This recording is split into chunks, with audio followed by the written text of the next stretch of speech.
Welcome to the Natural Super Kids podcast, where you will discover practical strategies to inspire you to boost the health and nutrition of your kids. I'm Jessica Donovan, a qualified naturopath specialising in kids' health, and I want to make it as easy as possible for you to raise healthy and happy kids. Let's get into it.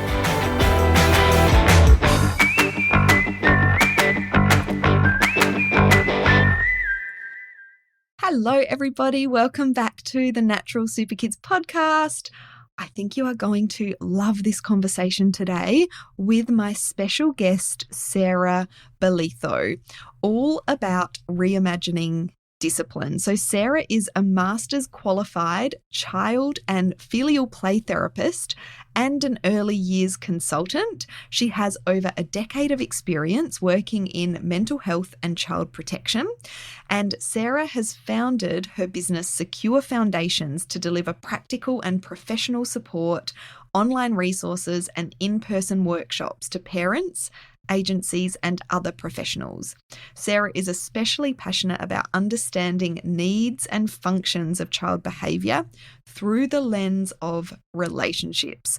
And in today's conversation, we talk about the importance of breaking those generational patterns of parenting in a really practical and down-to-earth sort of way. We are focusing on discipline and reimagining discipline. So we have a bit of a chat about the more old school ways of disciplining that we were probably brought up with, and, a new way to think about discipline. And as Sarah was talking about this, I was just nodding my head. There's really, some really insightful little nuggets within this conversation.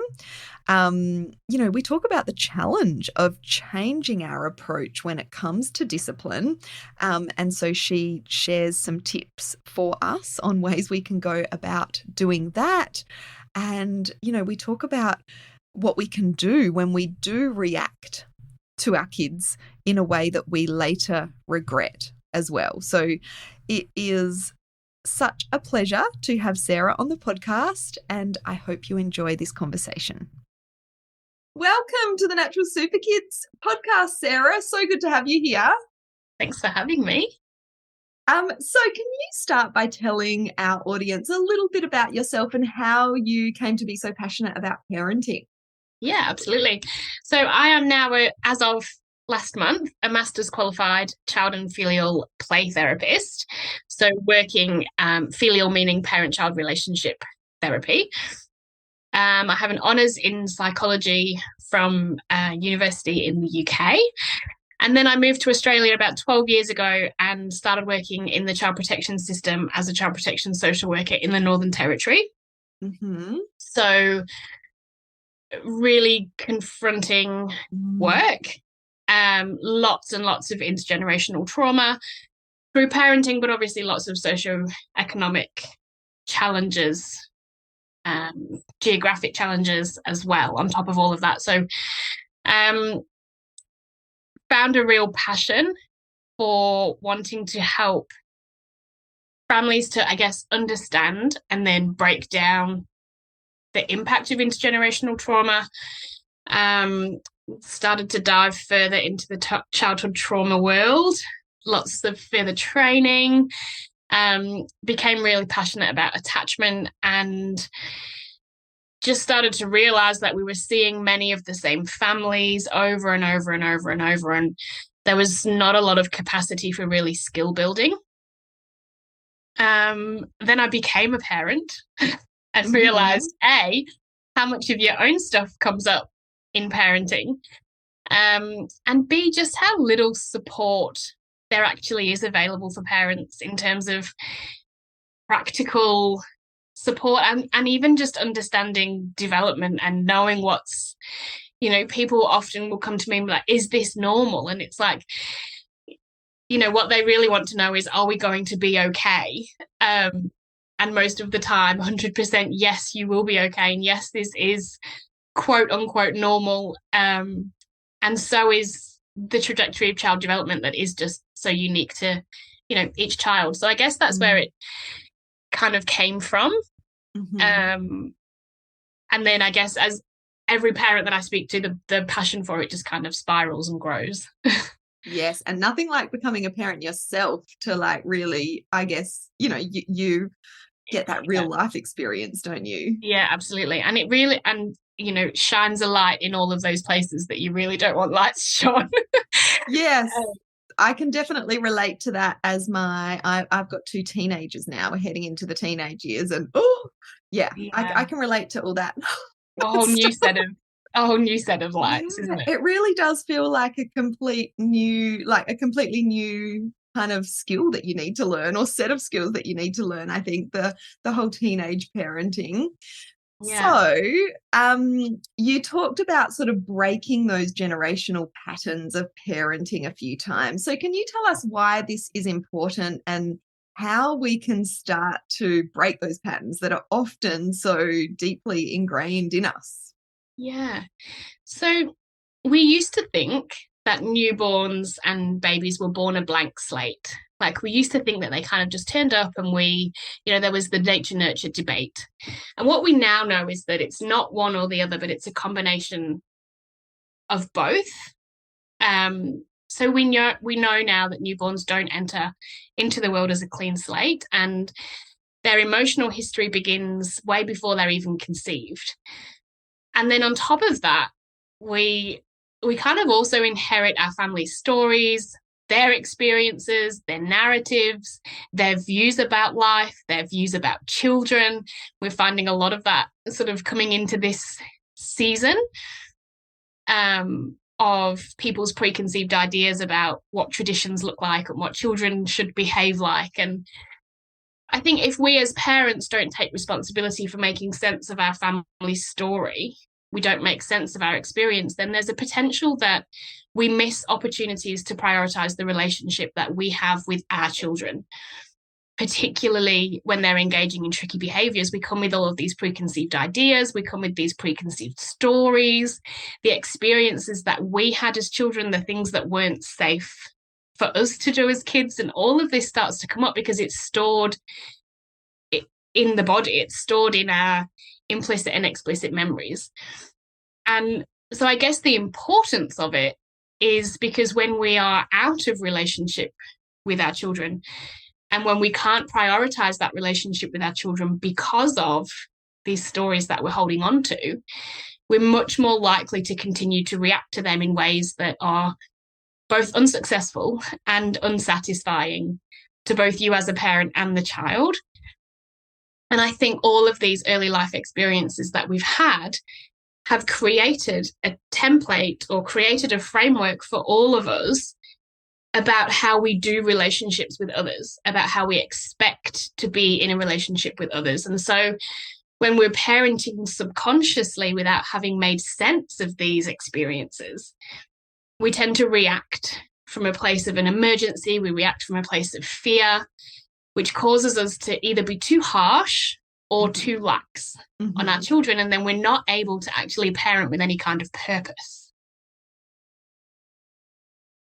And I think that's where the important piece comes from, is that making sense of it and understanding where our reactions come from allow us the space to imagine something different. Yes, I love that. Rather than just, parenting subconsciously and being reactive. So I guess it starts with just becoming aware, doesn't it, of those triggers and our responses. Yeah, absolutely. And also it's not an overnight piece of work. No, certainly is not. And I think if we could have a crystal ball, and if we could imagine and know the buttons that would be pressed prior to having children, and if we could work through those and release some of those triggers prior to having children, that would be ideal. Yes. But it's kind of not really until you're in it that you realize where those buttons are, where those hot points are. Yes, you don't even have the awareness until you're in it, right? So it's noticing those things, and like you said, I think it's a forever kind of process, forever really, process, isn't it? absolutely. Yeah, absolutely. Yeah, definitely. So today, I mean, there were so many topics that we could have talked to you about. We might have to get you back. But today we're going to be focusing on reimagining discipline, which I know is one of your favorite topics. So what would you like to share with our audience about discipline? Oh, so much stuff. Big question. Because it's complicated, right? Or at least we've made it complicated. I think along the way, we've sort of got lost with discipline. And we're finding that with the accessibility and the availability of information on social media and on blogs and in books, and parents are turning to the experts every time something shifts, every time something changes, every time something stops working or the child gets that little bit older. It's like, I need a new script. I need a new strategy. This thing's not working anymore. I need a new method. And there's been so many popular programs and, interventions that have oversimplified parenting to a method and a strategy and a script. And I think with that, we've lost the way of our intuition. We've lost the focus, and we've lost the importance of our role as parents. And, we have this great responsibility to actually parent with some kind of power.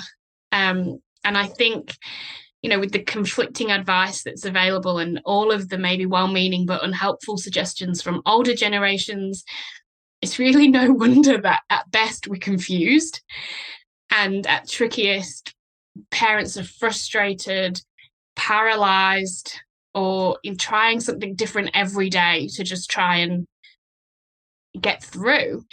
And I think it's no wonder that the confidence has really been thrown out with the bathwater, and maybe tempers as well alongside that. But I think there is some good news, and the good news is that it doesn't have to be that way. And I don't think discipline is confusing because you haven't found the right strategy.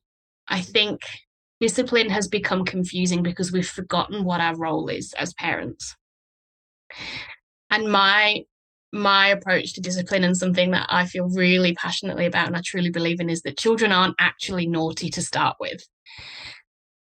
And if we can realize that children are doing the best they can with their resources and the skills they have at the time, I really think everything else feels a little bit more natural. And it kind of, I feel like that's a really good starting point.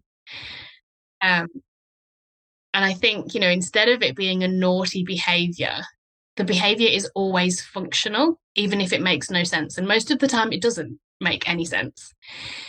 And we see it as a parent and we're like, why would you do that? Oh, why would you do that? It doesn't make any sense. It doesn't even make any sense to them.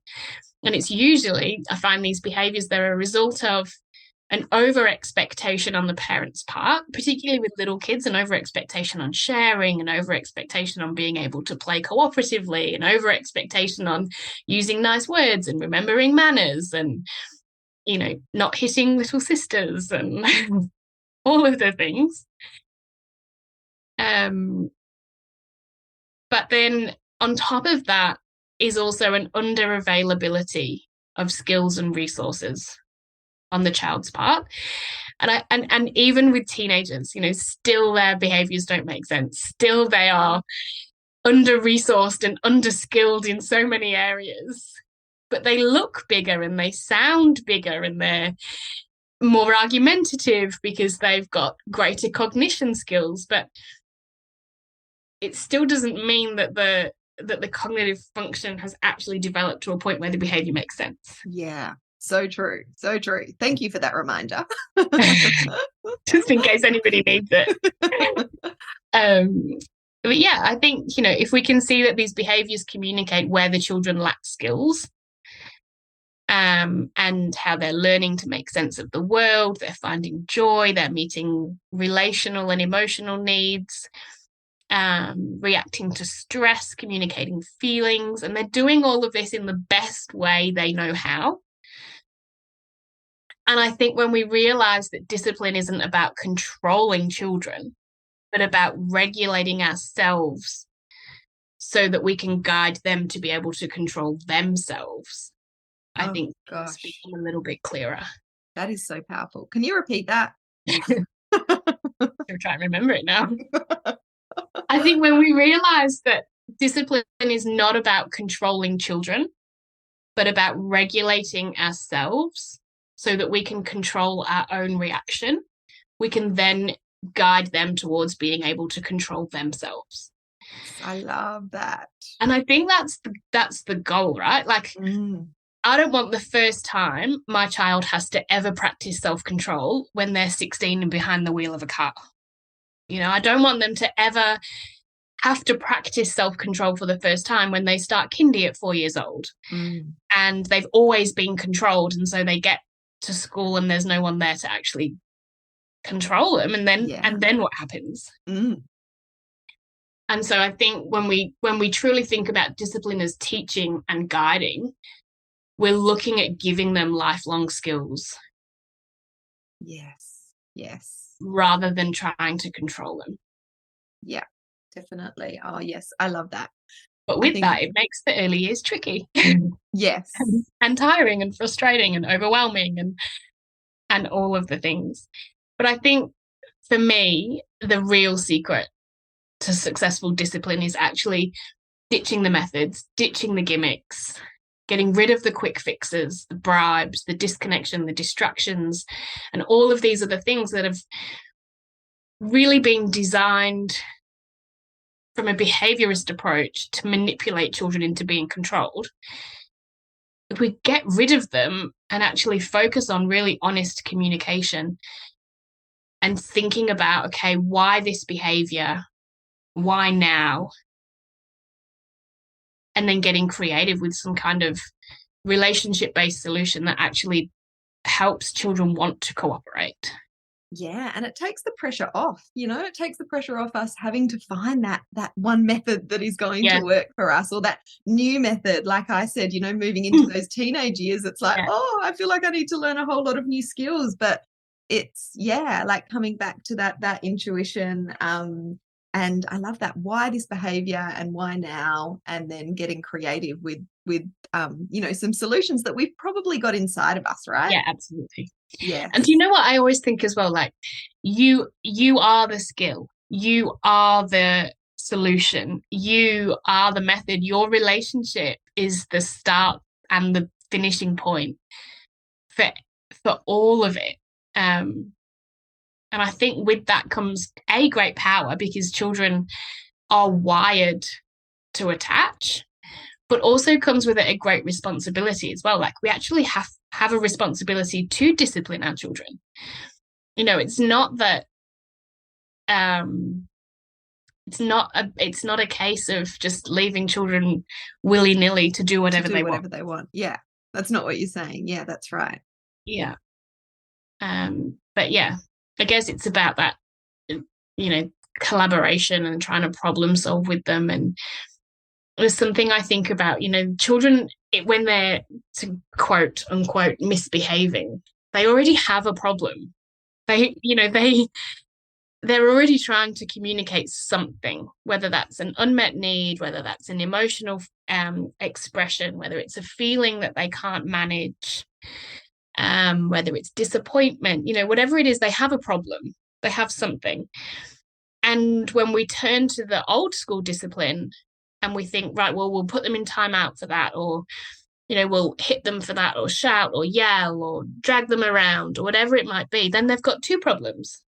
They've got the problem they started with, and then they've got the problem that they've been disconnected from the person that they're trying to seek comfort from. It's a really good way of seeing it. So I think we used to make children pay for having a problem, and now we're trying to see that they have a problem and to teach them an alternative way of managing that problem themselves. Yeah. And I guess the tricky thing is, a lot of us were brought up with that more, the older style discipline, those things that you just talked about, getting grounded, getting sent to our room, getting smacked or getting put in timeout. And so it can be really challenging for us to, change our approach, because we learn how to parent from the way we've been parented, right, in so many different ways. So Can you share some tips with us on how we can start to change our approach? Yeah. I think the first thing is actually recognizing how you were parented. And there's a few things that I often get people to journal about, or if journaling's not your thing, just to have a think about in your head. But who was the disciplinarian in your house, and how did you feel in that relationship with them? What's that relationship like now? If you think about in that moment when you want to react and you think, I've got to shut down this behavior is not okay, there's usually an element of judgment there. And I love to think about, okay, whose is that voice and what is it saying? For me, it's usually one of my parents. The voice is usually quite strong, and I usually know exactly what wasn't tolerable in that moment when I was a child. And your children will always remind you on some cellular level of you at that age. And so I always try and catch myself in those moments and think, is it something that I need here? Do I need to do a little bit of parenting of myself here? Or is this an actual in the moment thing? And that requires a bit of a break and a bit of a pause, and being able to actually recognize that I'm about to have this reaction. I'm feeling kind of explosive. And then being able to catch that and tap into some kind of self-regulation yourself. And most of the time, I find that 98% of behaviours that we react to, and certainly that we overreact to, aren't really an emergency at all. Mm-hmm. The milk will still be on the floor in 10 seconds' time. Mm-hmm. The something will still be broken in 2 minutes' time if I need to go outside. Does it need a reaction right now, or can it? Yeah. Can we actually have a bit of a break here to save the relationship? Yeah. And then I think about, okay, in that moment, what's the kindest interpretation of this behavior? So I can distinctly remember a time that I could hear my little girl screaming, and I'd gone in, and there's a Lego block next to her. She was just sitting, so she'd fallen over. There's a Lego block just sitting kind of next to her.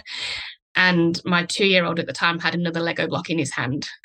And so I walked in, I was like, it's really obvious what's happened. He's lobbed a Lego brick at her head and she's fallen over. And through a lens of curiosity, what's the kindest way that I can interpret this behavior? He had no idea how to play with her. Just this tiny blob that was sitting on the ground, and he's just started to work out how to put Duplo blocks together. And he's like, here, have this one.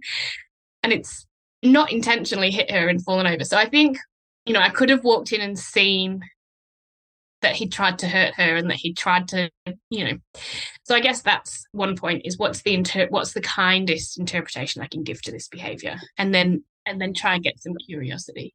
Yeah. Just think, rethinking the situation, as opposed to, well, like we often do, jumping to that, well, this must have happened, that judgment. Switching that to that, what is the kindest interpretation of this behavior? And then, being curious about that. Yeah. And quite often they'll give you the answer if you give them the time. So if we think about making an observation like, oh, I can see that all of the bathwater is all over the bathroom floor. I wonder what's happened. And yes, it's frustrating. And yes, you've got to clean up the water, but you've got to clean up the water anyway. Yes, it's already happened. It's happened. So if we can see it with curiosity, we can find out why, and then we can talk about an alternative way of meeting that behavior. So, maybe the kids are into making birthday cakes, and they were making a birthday cake on the edge of the bath and the bucket's fallen, or whatever. But okay, cool. Making the birthday cakes isn't the problem. It's doing it on the side of the bath that's the problem. And then we get an opportunity to help them to still engage in that behavior or still meet that need for play, but we just need to move it elsewhere. Yeah, and a lot of this comes back to making sure we are, regulated, right? Because if we are, and, I'm sure I'm not alone in saying that when I've got a lot on, when I'm overwhelmed, when I'm stressed, I'm so much more reactive to the kids. Whereas if I'm in a more relaxed, regulated state, when I've been looking after myself and my nervous system, then I'm so much more likely to respond in some of these positive ways. Absolutely. Yeah. And I think that brings me to the next point as well. And that's a question of what do you need in that moment as well? Because it is exhausting and it is frustrating and it is overwhelming. And are there some things that you can do when you know that particular times of day are really tricky for you? You know, like if bath time is getting close to the end of the day and you are always at the end of your tether and it's always difficult, would it help you to put some headphones on, drown out some of the noise? Would it help you to put a podcast in? Would it help you to make sure that you've had some afternoon tea with the kids? Is it that perhaps you need to have some better boundaries around your availability to play all day? You know, do we need to come back to establishing play as a child's work and creating the space for them to do that and taking yourself out of it? You know, there's a few things that I put in place, like nobody gets a second breakfast until I've had mine. Nobody gets a book read until I've had a cup of tea. You know, just these little things that I know help me to be better through the day. Yeah, and I love that idea of setting boundaries in our parenting, because even if we've, you know, a lot of us mums are not good at boundaries at all, full stop. But, you know, even if we're fairly good at boundaries with, you know, work and extended family and community, we're often not very good at them with our own, you know, kids, with our parenting role, are we? Yeah, absolutely. And really love unpacking that too. You know, like, okay, so what's the story behind that? You know, and what is it about saying no to children that we find really hard? Yeah, because lots of people do struggle with that. And so they do have a hard time putting these boundaries in place, but then it shows up in their reactivity. And so then it's like, well, what would be better? Am I better setting a boundary before I become reactive? Or am I better becoming reactive and then realizing that I didn't set a boundary? And quite often I think we recognize that we need a boundary, and then the child will push, and then we explode. And then it's like, actually, the outcome would have been better to have the boundary in the first place. Yeah. But for all, you know, involved, even if the child was disappointed about the no or whatever at first, it's still going to be a more sort of positive experience for everyone, rather than you know, losing it and reacting in a way that you're not proud of, which is another thing that I wanted to actually ask you. So, you know, obviously this is hard work. This is not something that's easy. And as we said, it's, you know, it's ongoing. So of course we're going to make mistakes and do things that we later regret, you know, in terms of the way that we might have reacted to a particular situation. So what are your tips around that when we go, oh God, I really shouldn't have reacted like that, whether it's, you know, immediately afterwards or, you know, further down the track? What should we do in those situations? And who hasn't done that? You know, we're all human. And I think when we flip that around and say, actually, I've created this opportunity to teach children how to resolve conflict. Actually, my reaction created an opportunity to teach children how to take responsibility for their behaviour. I created an opportunity to initiate honest and open communication and to help them make sense of this experience. We teach them so much in that repair process around, we all make mistakes and we're all still learning and we all have these feelings that sometimes just feel too big to keep inside. And the way that we take responsibility for that, we always had this rule when I first got married that you were never allowed to be sorry, but. Yes, the but. And so when we repair, we take responsibility for the bit that we did, even if we think somebody else started it. Yes, got it. So I should not have. Next time I'm going to try to, or, you know, I was feeling really frustrated and rather than giving you some space, I blah. I was wrong to have, or I shouldn't have done whatever, or it didn't feel good to me that I forced you into the car seat earlier, but I was running out of time and I was feeling stressed. I'm sorry if that hurt you. And then it helps the child to realize, okay, cool, that wasn't about me. It's not me that's bad. It wasn't me that deserved that. It wasn't my fault that mum lost control. Yeah. Yeah. Rather than, I'm sorry, I lost it, but you were acting like blah, yeah. blah, blah. And if you had just got in your car seat the first time, I wouldn't have had to do that. Yeah. Yeah. That makes so much sense. So and I agree, like so many great conversations with my kids have happened from that, apology or that sort of repair work after I've reacted in a way that I haven't been, proud of. And yeah, remembering that because it's actually quite hard sometimes to not put that in there. Yeah, absolutely. And I think as well, like, particularly when kids get older as well, is inviting them into that problem solving space. And I was just feeling really frustrated. I was running out of time. I was getting late. What do you think I could do next time? So they're also building their capacity to problem solve and to think about what kind of self-regulation strategies might be good. Yeah, and to have their say, to get their kind of, like input into what they think could have. Yeah, absolutely. This is a relationship and this is what I like. Yeah, I really love that because there's, this whole, the old school sort of parenting approach of, kids are to be controlled, like we talked about earlier. And, kids that show disrespect, should be put in their place and all of that. But I love this whole,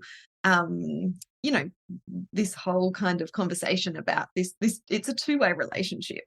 Mm. Yeah.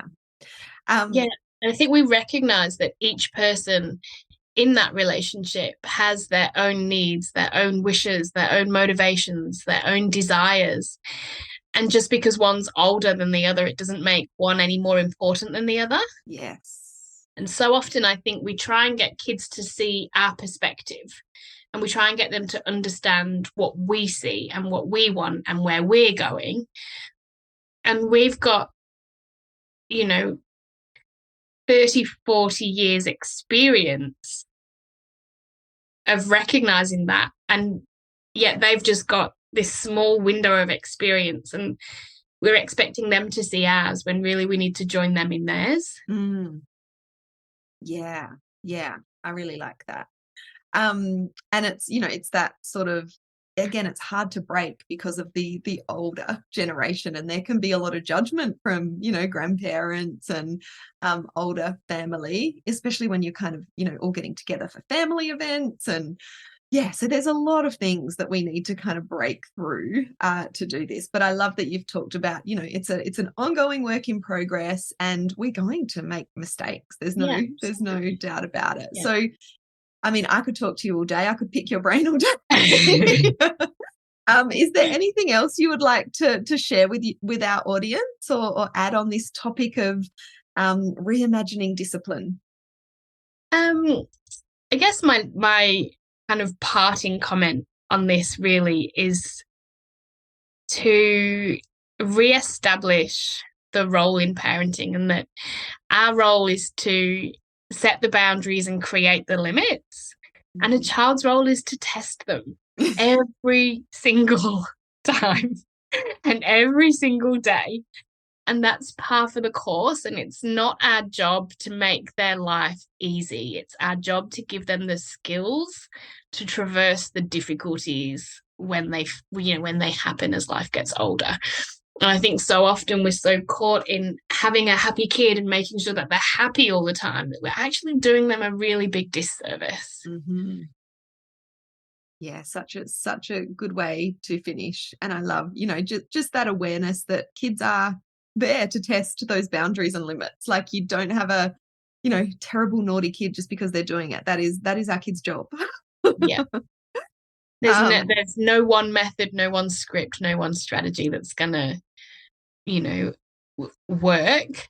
for every child and every family. And if something you've tried on Instagram isn't working, that's not a reflection of you failing as a parent. Such a good point. So can you tell listeners where they can find out more about you and what you offer? Yeah, so going into the new year, I'll actually be starting maternity leave at the beginning of February. Mm-hmm. And I run an online membership for parents who are wanting an end-to-end framework for transforming their relationship with their children through the power of reimagining discipline and through the power of play as well.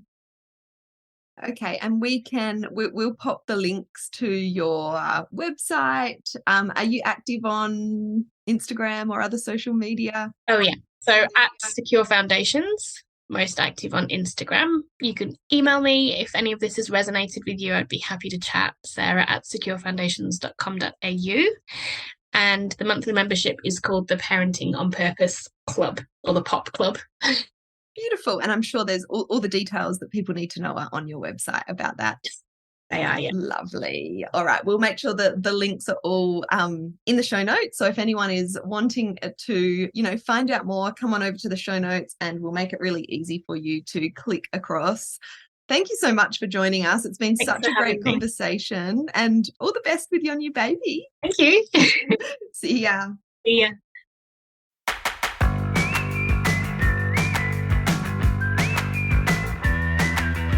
Welcome to the Natural Super Kids podcast, where you will discover practical strategies to inspire you to boost the health and nutrition of your kids.